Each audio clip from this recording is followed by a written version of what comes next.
Halo teman-teman semuanya. Setelah pada episode sebelumnya yang memperlihatkan Mi-hyun yang bekerja dengan NSP yang dipimpin oleh Pak Min, dan Mi-hyun pun diberikan misi untuk mendekati Do-sik untuk mengetahui kepribadiannya yang memang dikenal sangatlah dingin dan juga tertutup. Mi-hyun pun mulai melaksanakan misinya sampai berhasil membuat Do-sik jatuh hati kepada dirinya. Walaupun Do-sik sudah mengetahui kalau Mi-hyun sebenarnya mendekatinya hanya karena sedang menjalankan misi. Walaupun begitu, setelah lama mengenal, mereka berdua pun mulai saling jatuh hati. Selain itu, kita juga diperlihatkan Mi-hyun yang sengaja untuk mengacaukan misi untuk membunuh agen Humit atau agen ganda.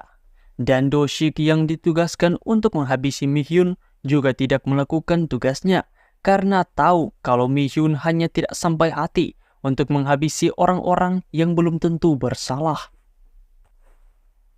Setelah itu, Mi-hyun pun dipanggil oleh Pak Min untuk melaporkan seperti apa kepribadian dari Do-sik. Akan tetapi karena tak ingin cememeunya dimanfaatkan oleh Pak Min, Mi-hyun pun hanya melaporkan kalau Do-sik memiliki kepribadian yang baik, berdedikasi, dan cinta tanah air. Dan itu semua memang benar adanya. Pak Min lalu menyuruh agar Mi-hyun lebih dekat lagi dengan Do-sik untuk mencari rahasia dari Do-sik. Setelah itu, Mi-hyun pun berdebat dengan Direktur Yeo karena selalu memberikannya tugas untuk lembur. Sampai suatu malam Do-sik datang untuk menemui Mi-hyun untuk memberikannya makanan, kemudian pergi ke menara dan senyum-senyum sendiri. Hal itu membuat Mi-hyun menjadi semakin sayang kepada Do-sik. Kemudian terlihatlah Do-sik yang sedang berlatih dengan Jo-won untuk menembak, walaupun Jo-won sendiri memang tidak berbakat untuk menggunakan pistol. Setelah itu Do-sik menemui Mi-hyun di meja kerjanya untuk berbincang. Mi-hyun di situ juga mengungkapkan rahasia kekuatannya yang dapat meningkatkan semua indranya. Setelah itu, mereka berdua pun saling ilolah, sampai-sampai membuat Do-sik melayang.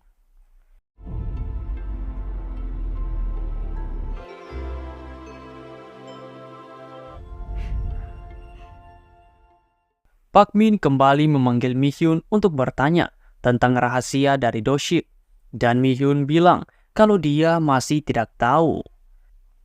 Pak Min pun langsung saja menyudahi misi dari Mi-hyun untuk mendekati Do-sik.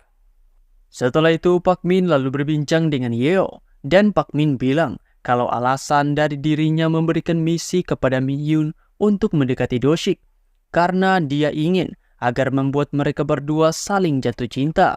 Hal itu supaya ketika Do-sik diberikan misi untuk pergi ke Korea Utara, Do-sik dapat kembali karena memiliki alasan untuk kembali.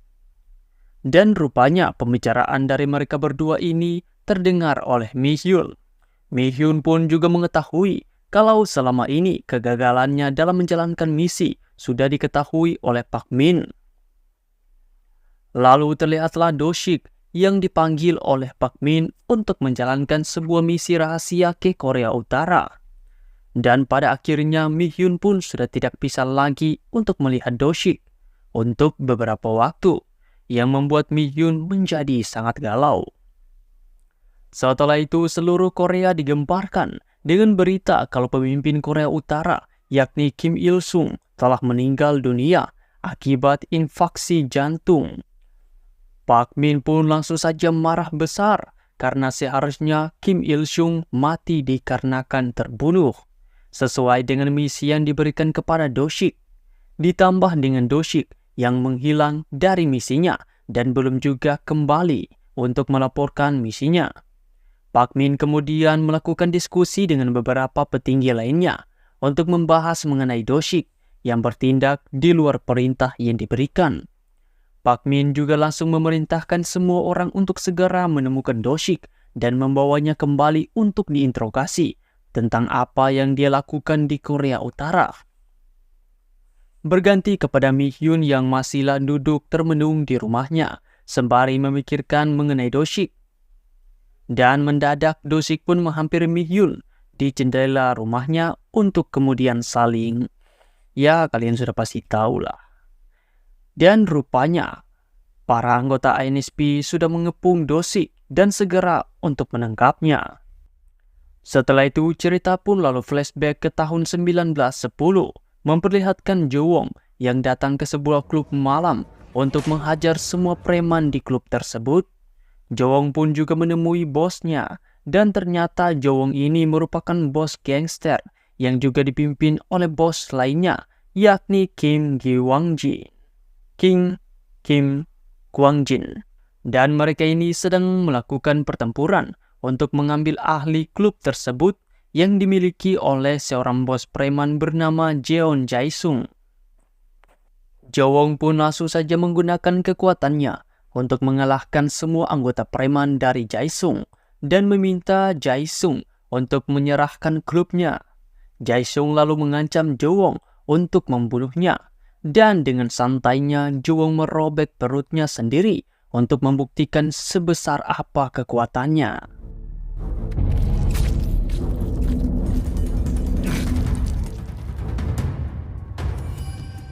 Dengan masih kebingungan, Jae-sung pun langsung menandatangani surat penyerahan klubnya kepada Gwang-jin. Jowong lalu membersihkan dirinya sembari ditemani oleh sahabatnya yakni Min-ki, yang selalu setia untuk menemani Jowong. Jowong lalu keluar sembari dihormati oleh semua anggota gangster.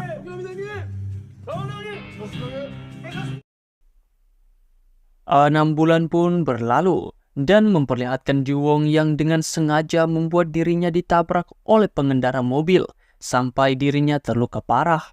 Dan rupanya itu hanyalah akal-akalan dari Jowong untuk memeras uang dari orang yang menabraknya. Dan sekedar informasi saja, kalau Jowong ini tidak mencari uang dari pekerjaannya sebagai bos gangster, melainkan dengan berpura-pura ditabrak dan diperas uang dari orang yang menabraknya. Dan uang dari hasil menipunya itu, Jowong gunakan untuk membayar uang sewa kosnya. Kemudian saat dia datang ke klub lagi, Jowong sangatlah terkejut melihat bosnya yang sedang melayani Jae-wong. Jae-wong pun mengejek Jowong dan membuat Jowong sangatlah kesal. Akan tetapi saat akan menghajarnya, Jowong malah disuruh pergi keluar oleh Gwang-jin.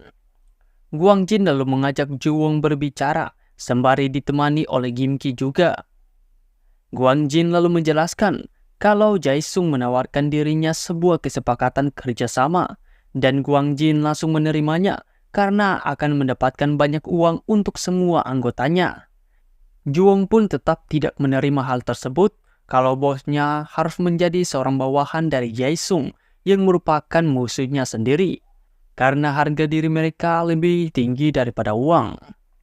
Setelah saat itu, Jowong mulai jarang untuk pergi ke klub dan hanya mengurung dirinya di dalam kamar, sembari selalu mencari uang dengan cara menjadi korban tabrak lari. Maksudnya korban tabrakan.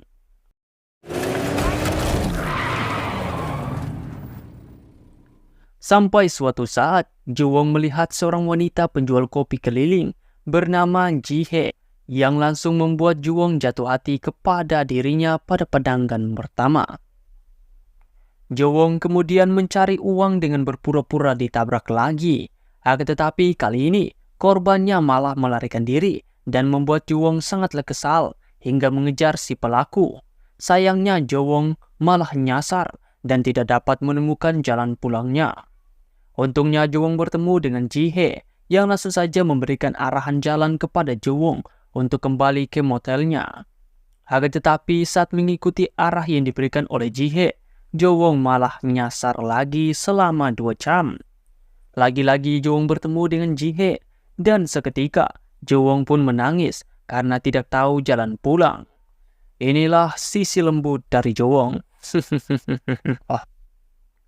Waktu pun berganti yang memperlihatkan Jowong yang pergi ke klub untuk mencari bosnya agar bisa berbincang.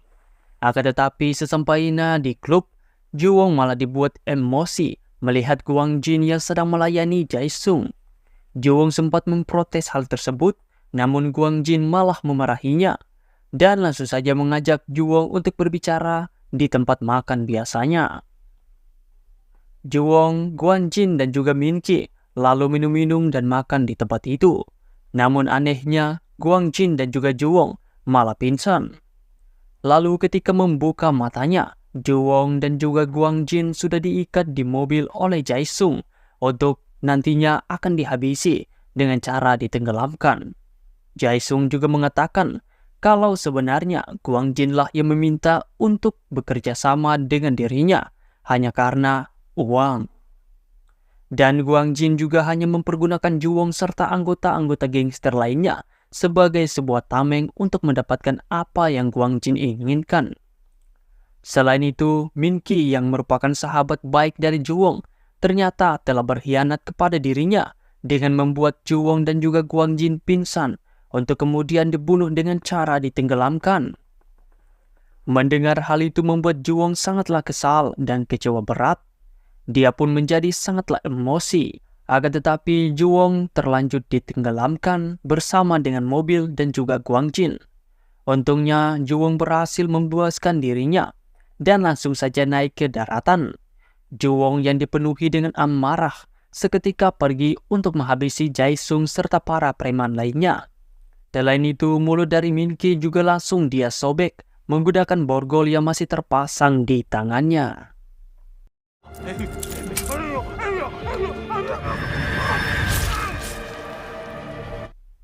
Setelah membantai Jaisung dan juga para preman lainnya, hingga menyisakan Minqi dengan luka sobek di mulutnya, Juwong lalu kembali ke kosannya, dan tak lupa Juwong memesan kopi dari Jihe untuk sekedar saling mengakrabkan diri, alias PDKT. Dan waktu pun berlalu dengan Juwong yang selalu menyewa jasa kopi dari Jihe, hingga warung kopi tempat Jihe bekerja sudah mengetahui kalau pesanan kopi dari Juwong hanya boleh diantarkan oleh Jihe seorang. Dan waktu pun berlalu dan hubungan mereka berdua mulai semakin akrab satu sama lain. Dan di klub sendiri terlihatlah Pak Min yang menemui bos gangster baru, yakni Minqi, untuk mengetahui sosok Juwong yang dijuluki sebagai monster. Pak Min pun lalu menyuruh agar Minqi dan juga anak buahnya mencari dan menangkap Juwong agar bisa dia nilai apakah Juwong layak untuk dia gunakan lagi. Berganti kepada Juwong yang baru saja balik dari berbelanja. Ketika sampai di depan kosnya, Juwong mendengar suara dari Jihe yang sedang meminta tolong dari kamar sebelah karena tengah disakiti oleh beberapa berandalan. Seketika Juwong pun langsung saja merobohkan dinding kamar dan membantai semua pemuda tersebut.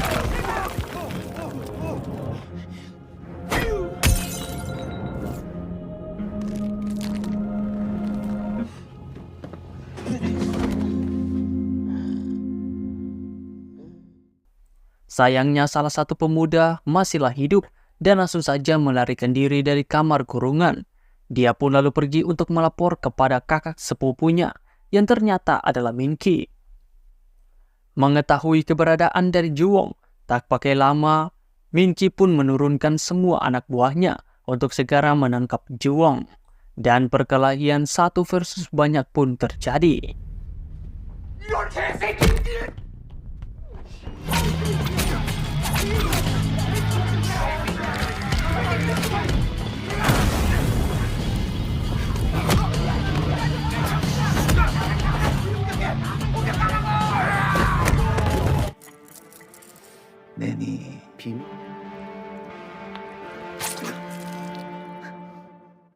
Tak lupa semua perkelahian itu pun juga dipantau oleh Pak Min dan juga Doshik untuk menilai kelayakan dari Juwong untuk menjadi agen.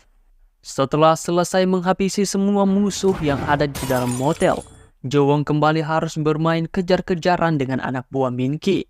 Tak lupa Pak Min menyuruh Doshik untuk terus memantau Juwong karena Pak Min tertarik dengan sosok Juwong yang memiliki kekuatan regenerasi dan juga kebrutalan dari Juwong.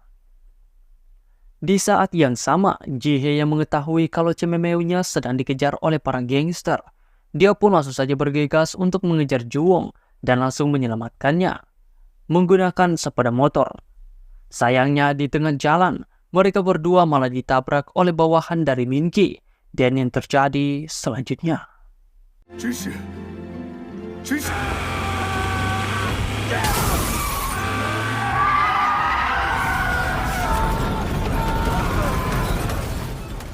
Juwong pun hanya bisa terbaring tak bisa berbuat apa-apa karena badannya ditindis oleh seekor mobil. Melihat kesempatan itu, Minki pun berlagak di depan Juwong dan berencana untuk menghancurkan kepala dari Juwong. Dan kemudian,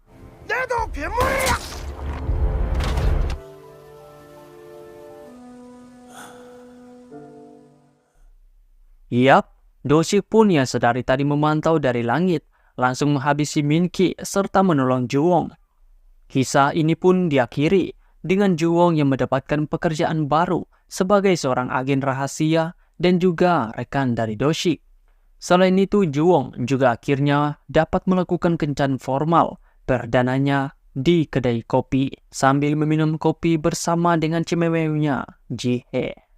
Dan cerita untuk part kali ini pun bersambung. Terima kasih telah menonton teman-teman. Maafkan Mimin jika ada kesalahan-kesalahan kata atau kata-kata yang tidak jelas. Sampai ketemu pada part selanjutnya. Arigato gozaimasu.